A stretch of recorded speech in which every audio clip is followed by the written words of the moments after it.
राधे राधे गुरु। राधे राधे भैया, राधे राधे।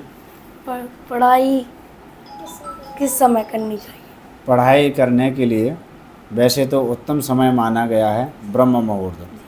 ब्रह्म मुहूर्त में किया गया याद और की गई पढ़ाई कभी विस्मृति नहीं होती है। जब तक हम जीते हैं तो पढ़ाई के लिए उत्तम समय माना गया। जो शांत मन एकाग्र होता है और मेधा तीव्रता से उसमें पकड़ती है, वो ब्रह्म काल बताई गई। ब्रह्म वेला में 4 बजे से लेकर के 6 बजे तक याद करना चाहिए।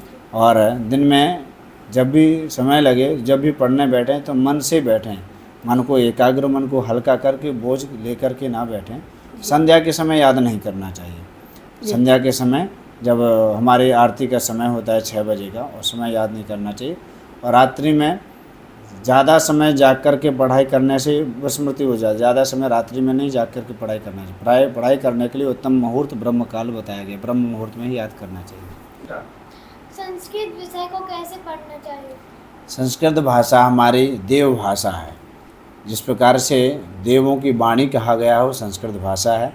और उसको पढ़ने के लिए हमारा उच्चारण शुद्ध होना चाहिए, जो गुरुजन बताएं, और उसका अनुसार ही हमें मात्रा और बिंदी का ध्यान रखते हुए उच्चारण करना चाहिए। संस्कृत का याद करने के लिए, पढ़ने के लिए उच्च स्वर होना चाहिए। मन में संस्कृत कभी याद नहीं होती। उच्च स्वर होगा तो हमें जल्दी संस्कृत याद हो जाती है। इसलिए संस्कृत को कभी मन में नहीं पढ़ा जाता, उच्च स्वर से दूसरे को भी सुनाई दे और हमारे कानों तक वो सुनाई दे। इसलिए संस्कृत भाषा देव भाषा है और इसको सदैव उच्चारण करके ही पढ़ना चाहिए। रामायण कब पढ़नी चाहिए? वैसे तो रामचरितमानस भगवान की चौपाई और हैं, सुंदरकांड वगैरह हैं, कभी पढ़ सकते हैं। लेकिन संध्या का समय उत्तम माना गया है। संध्या के समय रामचरितमानस का पाठ नित्य प्रतिदिन हमें करना चाहिए। क्योंकि हमारा धर्म हिंदुत्व है और हिंदुत्व धर्म में हमारा, आप लोगों का तो ब्राह्मण शरीर है। प्रत्येक जीवधारियों को रामचरितमानस का आश्रय लेना चाहिए। रामचरितमानस हमें मानव जीवन जीना सिखाती है। संध्या के समय प्रातःकाल हमें 5 दोहे नित्य प्रति पाठ करना चाहिए।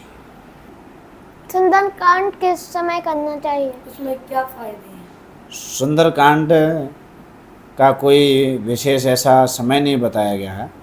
सुंदरकांड का जो हनुमान जी का दिन मानते हैं हम लोग, मंगलवार और शनिवार, इस दिन व्यक्ति को सुंदरकांड का पाठ करना चाहिए। और प्रयास करें कि हम संध्या और प्रातःकाल सुंदरकांड का पाठ करना चाहिए। और जो सुंदरकांड का पाठ करता है उसका जीवन ही सुंदर और मंगलमय हो जाता है। उसके जीवन में कभी संकट नहीं आता है। भगवान हनुमान जी महाराज संकट कटे मिटे सब पीरा।